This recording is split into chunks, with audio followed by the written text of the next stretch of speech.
But do you think that at this point in time, this is something that will spur confidence for the team, or is just the usual Manchester United under Amorim?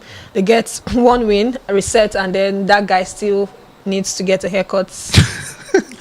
That guy would do.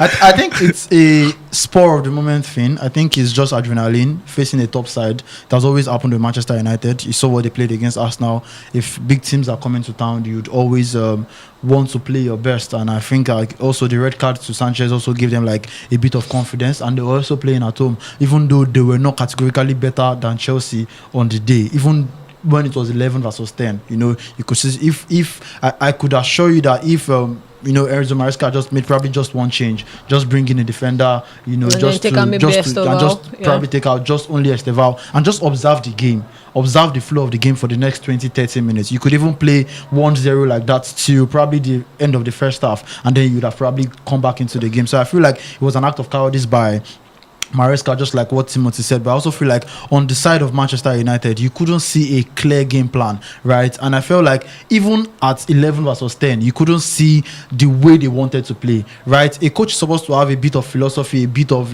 tactics coming into the game. You could still not see the identity. Even when they were 11 to 10, they were still trying to play long balls, they were still trying to long the balls. And I remember complaining when I was watching the ball that you're one man up and you still cannot play to the advantage of the numbers. So what then have you been training for?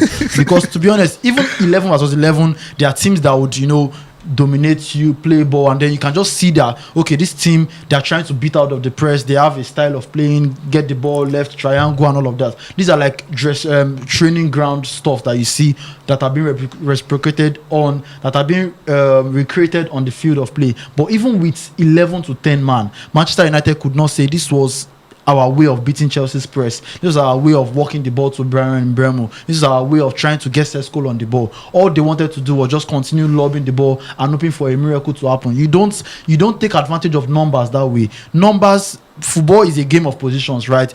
If there's a missing position, your job as an opposing team is to be able to find those spaces and exploit them. Yeah. So why are you a professional football team if you cannot exploit spaces on the field of play and you're still trying to go into the lock of trying to find long balls? We are trying to lob the ball to Sesko so that we can luckily just knock the ball in. So I feel for Ruben Amorim and his side, fine is a win. I mean, I'm personally happy because he gets to keep him on the job. But I feel like if you're looking at it foundationally, I don't think this is and I think United fans can see that. I mean, maybe the truthful ones can see that this was a fluke win for them.